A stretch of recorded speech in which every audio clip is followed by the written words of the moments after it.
Good morning, students. Today we will start with a new chapter in physics, that is chapter 8, motion. Now, what is motion? In everyday life, we see some objects at rest and others in motion.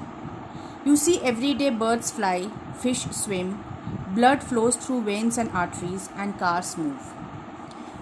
Atoms, molecules, planets, stars, galaxies, all are in motion. Thus, we can say that all objects ranging from the smallest atom to the largest galaxy are in continuous motion. Now, sometimes what happens, there are situations where the motion is inferred through indirect evidences. Means what?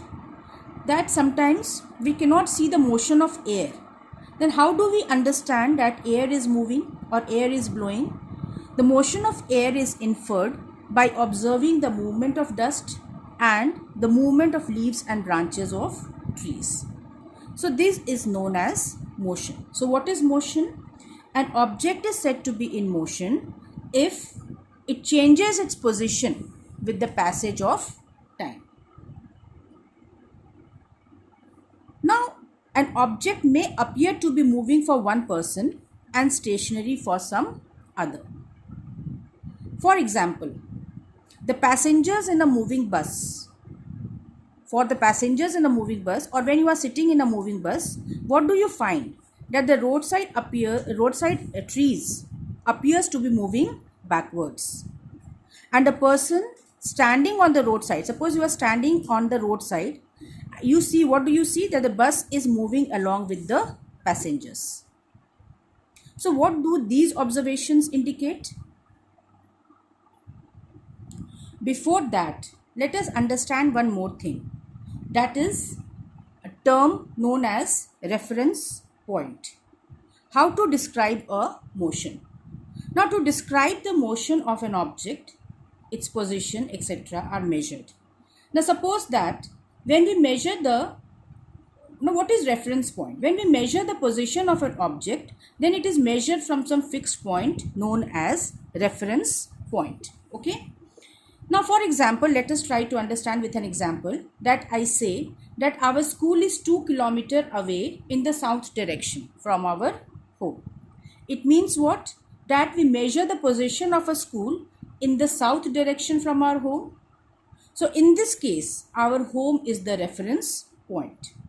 Similarly, suppose a person says that a bus is moving. It means what? That the bus is changing its position with respect to that particular person. So, in this case, again, the person is the reference point. So, if you are asked to define what is a reference point, it is a fixed point or a fixed object with respect to which the given body changes its position. Okay, that is known as reference point or origin. Now, just now I just told you that a passenger inside the bus sees his fellow passengers to be at rest. What do these observations indicate? Now, this indicate that a body or an object is in motion with respect to one reference point, but the same body or an object may not be in motion with respect to another reference point. Thus, motion is a relative term. Now, let us understand the different types of motion. Now, there are different types of motion. First type of motion which we will be learning now is linear motion. The word linear means straight. A body has linear motion if it moves in a straight line or path. For example, the motion of a moving car on a straight road. Then come to circular or rotational motion. A body has circular motion if it moves around a fixed point. For example, you must be seeing nowadays, it is very common, motion of an electric fan, motion of a spinning top, motion of merry-go-round, and so on. Another type of motion is vibratory motion. A body has vibratory motion if it moves to and fro about a fixed point. For example, motion of a pendulum of a wall clock. You all have seen the motion of a pendulum of a wall clock. Then motion of a child swinging in a swing. Then motion of a simple pendulum and so on. So these are vibratory motion.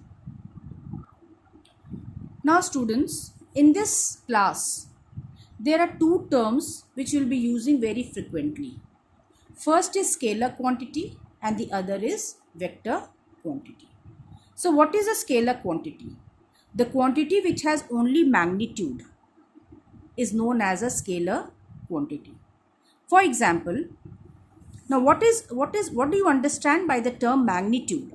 Magnitude means the numerical value of a physical quantity. It is known as its magnitude, just the value. Okay.